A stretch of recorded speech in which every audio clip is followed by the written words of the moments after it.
Now at 10, lovers of reptiles gather at Perry State Park in Missouri for a Hug a Herp event. Plus, the city of Lamar, Missouri is celebrating its 100th anniversary. And a local lavender patch kicks off the start of summer with a Lavender Fest in Fort Scott. The 4 states' most watched news starts now. 2 people are dead after a police chase in southeast Kansas ends with a vehicle hitting 2 semis. This is KOAM News at 10. I'm Amber Jenkins. It happened on Highway 75 in Coffee County. Authorities say they were chasing 2 suspects in one vehicle on the highway. They say that the vehicle tried to pass a semi on the right side of the shoulder, but when it tried to get back in the lane, it was hit by the semi. It caused it to go into the other lane where it was hit by a second semi. Both suspects, Terrell Moore and Gail White, both of Omaha, Nebraska, were killed. The drivers of both semis were not seriously hurt. A judge has sentenced a Mount Vernon man for his involvement in a methamphetamine distribution. James Mangold pleaded guilty to the distribution of methamphetamine and possessing firearms in connection with a drug trafficking crime earlier this year. Authorities searched Mangold's residence and found firearms, including a Sig Sauer pistol and a Kel-Tec pistol, as well as a methamphetamine, marijuana, and drug paraphernalia. Mangold will serve 16 years and 11 months in federal prison. Authorities in Pittsburgh arrested a suspect in a burglary of U.S. Cellular. Last Tuesday, police responded to an alarm at U.S. Cellular where they discovered a broken window and an electric meter removed from the business. The suspect was found in a home in Pittsburgh where the stolen items were also recovered. Authorities say the suspect was arrested for felony burglary, felony theft, and misdemeanor criminal damage. Meteorologist Chloe Arroyo joins us for the first look at weather. Yeah, so we're continuing to track these severe storms off to our west. They're entering pretty close to the metro. Pretty much in the next 30 minutes to an hour, we'll start to see that heavy rainfall and those storms enter into southeastern Kansas and northeastern Oklahoma. This storm right here was severe warned, and now it's pretty much just rain. It's kind of given away and given all of its energy to this storm off to the west. We're continuing to see this line become severe. It was tornado warned from a QLCS storm just a moment ago, but that has since expired. The tornado threat is lowering quite a bit, but the damaging wind threat is still pretty significant, and this extends all the way down to northern Texas. Now, coming up in a bit, I'll have the full timeline on this storm and what you can expect later on tonight. That's all coming up here in a bit. The Friends of the Joplin Public Library is celebrating their 1st anniversary with a special event. The Friends of the Joplin Public Library is a nonprofit organization that offers membership to individuals, families, businesses, and other organizations, regardless of cardholder status or city of residence. The celebration was held at the Joplin Public Library's community room. Friends of the Joplin Public Library as an organization is important because our library does so much for the community, and so we're here to help maintain that and even increase the reach of our library. The event showcased how the Friends group has been contributed funding for programs, new books, and equipment that benefit library patrons. The Lavender Patch and Farm in Fort Scott today hosted a lavender festival. The event included tours of the fields, essential oil demonstration, wreath making, and hands-on experience with lavender wand. Attendees were able to take photos with flowers and enjoy lavender lemonade and ice cream after the tours. Normally in the middle of June, the lavender is mostly blooming. This year, because of the drought late last summer, a lot of the lavender we had to cut back, so it's much later than normal, and of course the plants are much smaller. But we still have lavender, so we are still celebrating lavender and sharing that with people that want to come by. The festival is an annual spring event for the farm. Perry State Park in Missouri today held a Hug a Herp event to help the community learn more about reptiles and amphibians. Attendees were able to hold reptiles while learning various facts and dispelling rumors and myths about them. Take-home crafts were available for everyone at the event. I teach people about the reptiles in Missouri, just the common species and the native species. I do my research, and I want to conserve these species and teach more about them, because I hate when they get killed or they get harmed because people don't know how to properly identify them. The event began at 10 a.m. and ended at 3 p.m. The city of Lamar, Missouri is celebrating its 100th anniversary. The city today hosted a party in the city park. It featured plenty of fun activities, food trucks, and a beverage garden, and will end with a free concert by a group called the Mixtapes. Officials say the party is a great way to get the community out to celebrate the city's history. It's just a way to thank our community for all the support they've given the park over the last 100 years. It's great to see all of our community come together here and just be able to have a good time together, and most of it's free. The party will last until 9:30 tonight. Coming up, we take a look at how the nation's capital is celebrating Juneteenth. Plus, Texas Governor Greg Abbott and other officials visit tornado-ravaged Perryton. This Monday is Juneteenth, and Americans across the country celebrate and reflect on African American history. CBS reporter Randy Ayla reports from Washington, D.C. From jewelry making to musical performances, today locals and visitors were able to submerge themselves in an interactive history lesson at the National Museum of African American History and Culture. I would like to be here to see the history of Juneteenth, the African American Museum as well, and I also just want to see what's going on in Washington, D.C. I've been trying to come here since it opened, and I just never worked out the timing, and obviously it's the perfect weekend to do it. Since its opening in 2016, the museum has always celebrated Juneteenth. Today, more than 5,500 people will venture in and outside the museum's walls. Deputy Director Michelle Commander says it's the first big Juneteenth celebration post-pandemic. Today, it's so important for us to think about the roots of our country as we talk a lot about liberation and freedom. For Dallas, Texas native Andrene Edwards, being here today is personal. She says she wants to honor her ancestors and the enslaved people from Galveston, Texas, who didn't learn about their freedom until 2 years later. We in Texas, we was the last Black American that was free from slavery, and now that we are, I'm here to enjoy it. I think Juneteenth, I'm glad it's getting recognition now. I think it's very important that it's a holiday. It's been celebrated since its inception, and the fact that everyone else is celebrating it now, I think, is a really good thing.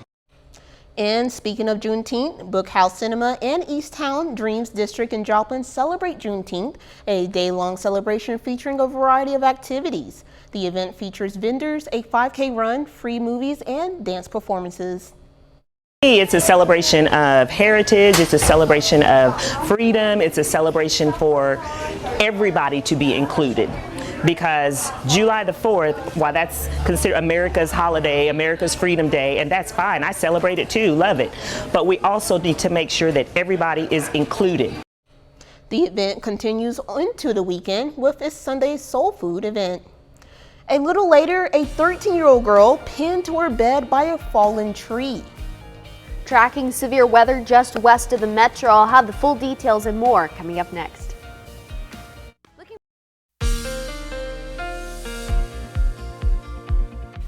Well, we're tracking severe weather right now just west of the metro, and that's what we're going to continue to track heading into later on this evening. Taking a look at our Indigo Sky Casino and Resort just west of Seneca, Missouri. It's calm right now. Consider this the calm before the storm because we've got a lot of widespread storms, a lot of which are severe at this point. This is what we're watching right now. We also have this system further down south that's not affecting our viewing area. So this is what we're most concerned with. We had a severe thunderstorm warning just in this area and has since turned into rain, pushing off to our west where all that energy is. But here's what we're really tracking right now. This entire line of severe weather is what's most prominent. All of them are severe warned. So we could see a lot of heavy rainfall and heavy winds with this, and there already has been some radar indicated hail along with this line of storms, and it will continue to push off due east pretty much. And this line extends pretty long, so this is not a small storm at all. It extends up into northern Texas along with that entering into western Oklahoma. So that's going to be pushing off to our east. Within the next hour or so, we'll see that enter into the metro. Temperatures right now into the upper 70s across the board. We've cooled off quite a bit, but we're going to continue to see a cold front push through along with those storms. We saw those temperatures warming up quite a bit. We had that southerly wind and that is what interfered with those cooler temperatures, bringing us an environment very unstable and favorable for those storms. A lot of rainfall associated with this storm as well. We're seeing Joplin just a little over an inch, Lamar a little over half an inch, and as we head a little further north, though this is projected to be about 1/10 of an inch, I can see this increasing even more than that. So we'll continue to see the heavy rainfall, and I want to really reiterate the fact that rainfall is a huge part of this, though the drought may need it. We could see a lot of flooding associated with this storm because we'll see pretty consistent rain anywhere from the next 5 to 6 hours or so, and we'll see an update on that afterwards. We'll also see a second round come in early Sunday morning. That's when we're going to continue to see those storms. They'll be a little less severe at that point, but that rainfall is what you'll keep in mind, I sure hope, including that wind, and the hail risk is still there nonetheless. So we'll be keeping an eye on that. If it continues to persist and become even more significant, we'll go live along with that. Here's a look at the 7-day forecast. Really the biggest thing to keep in mind tonight, pretty much right now, we're watching that weather right now. The severe storms later on into tonight. That'll persist into early Sunday morning. Then we'll see a second round of heavy storms, but then a whole lot of sunshine throughout the next week, Monday through Friday. Except for Wednesday, we'll see a slight chance for some showers, but aside from that, sunny and hot ahead. Well, it is definitely summer in the 4 states, but hopefully the severe storms don't mess up too many plans for Father's Day. Let's hope. We will see. I know you'll keep an eye on it. Thank you.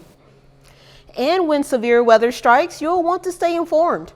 You can do that by scanning this QR code. It will take you to the KOAM News Now YouTube page, where our weather team will live stream during severe weather events to give you updated information. While you're there, be sure to subscribe and ring the bell for notifications. Lightning streaked across the night sky in Mobile, Alabama as thunderstorm passed through the southern city. The National Weather Service issued a severe thunderstorm warning for Mobile and surrounding communities, alerting residents of strong winds and a possibility of hail. A tornado warning was also issued, the Weather Service said. This footage is by Twitter user at twood4438, shows lightning illuminating the cloudy night sky in Mobile earlier today. Severe weather is expected to continue, according to the National Weather Service. Texas Governor Greg Abbott visited tornado-ravaged Perryton today. The governor received a briefing and spoke about the state's response to the severe weather from Thursday that impacted the Panhandle communities. The governor was joined by Perryton Mayor Carrie Simmons, Senator Ted Cruz, and other officials. The National Weather Service office in Amarillo tweeted that a preliminary investigation has determined that an EF3 tornado hit Perryton. CBS News reports at least 3 people were killed in Perryton and dozens were injured. Local fire officials estimate that close to 200 homes in Perryton were either damaged or destroyed by the twister. A 13-year-old girl in Florida was trapped in her bed early Friday morning after a fallen tree pinned her down, according to local fire rescue. Fire officials say a chainsaw was brought out and the help cut off the parts of the tree and freed the girl, who was then taken to a hospital for treatment. Reporter Troy Campbell has more. Ocala Fire Rescue says when they responded here early Friday morning, they discovered a 13-year-old inside the home trapped with a tree limb. We spoke with a neighbor who says he ran across the street when he heard the crash, and he says this block construction of the home could have been the difference between life and death.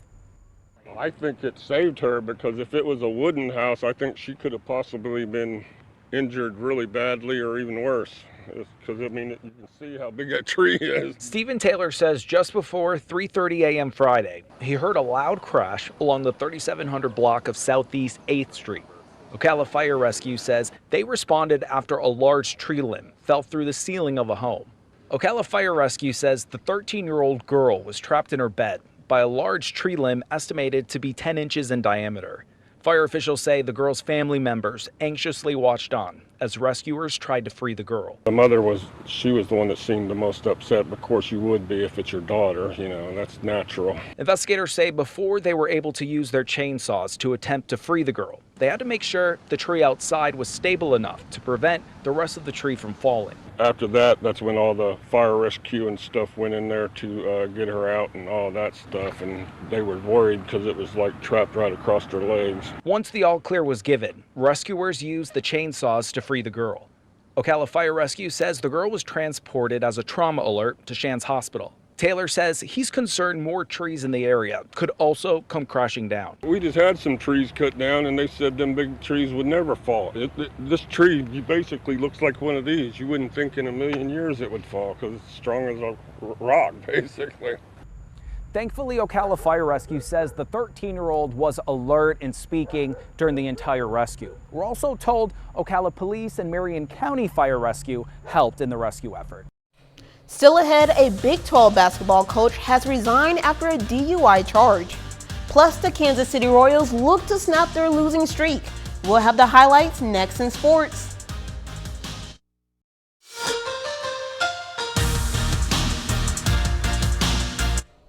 Well, we're only a few days away from the official start of summer in Missouri. As for both Major League Baseball teams in the state, the Royals and Cardinals are going to quickly get this summer over with. The Cardinals at the Mets in the Big Apple and Citi Field. Tied game, top of the second. Paul Goldschmidt, laser beam to right field. That ball sneaks out of here for a 2-run home run. Cards take a 3-1 lead. Top of the third now, same score. How about the rookie Jordan Walker? His eyes are getting weary and his back is getting tight. Solo home run, Cardinals out in front, 4-1.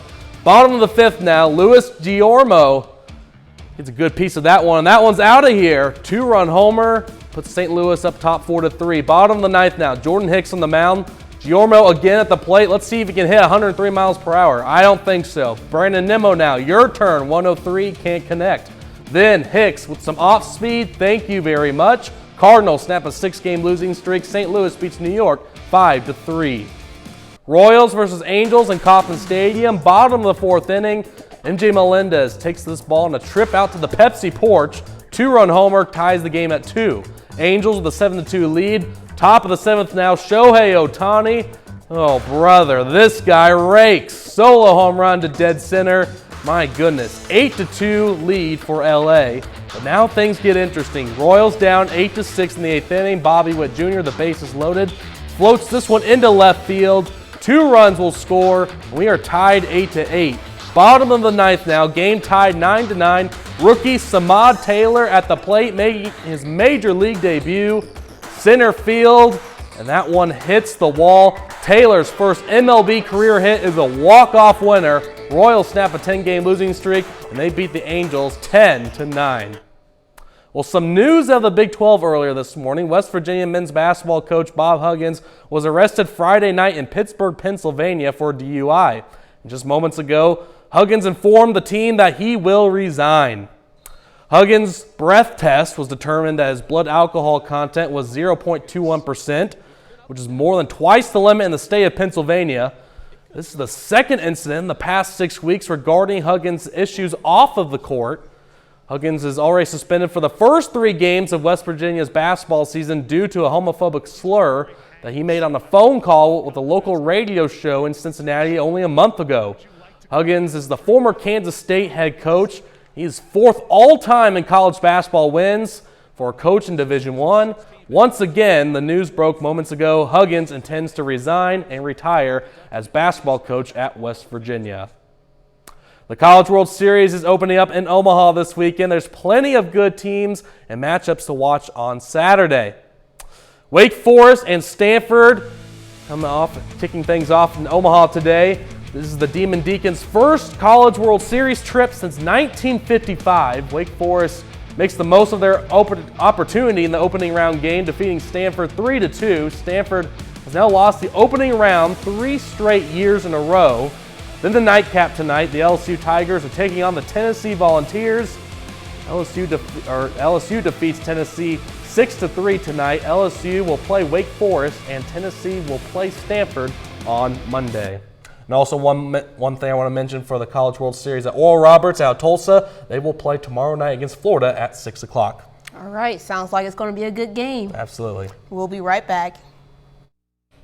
To be the first to see breaking news, weather, and sports, download the KOAM News app. It's available free of charge in the Apple App Store and the Google Play Store. Just search for the KOAM News app. Today, the Kansas Humane Society hosted their free microchip vaccine clinic. The clinic happened at Linwood Recreational Center in Wichita. Lines were out the door as the first 200 pets were admitted into the clinic. The Kansas Humane Society says microchipping is the animals' help with the ongoing problem of overpopulation. Oh. I need to get my dog into a clinic, so that's a good reminder. There you go. And what's going on for weather?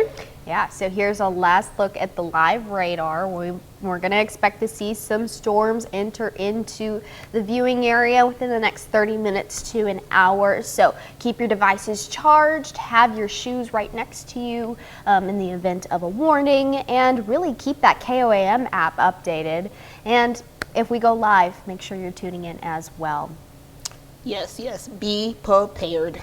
And what is going on with sports? Final sports note, Samad Taylor is a cool scene out there at Coppin Stadium today to get his first hit in the big leagues is a winner. So awesome to see that. Better than what I could do. So that's our time for now. And thank you for making us a part of your night.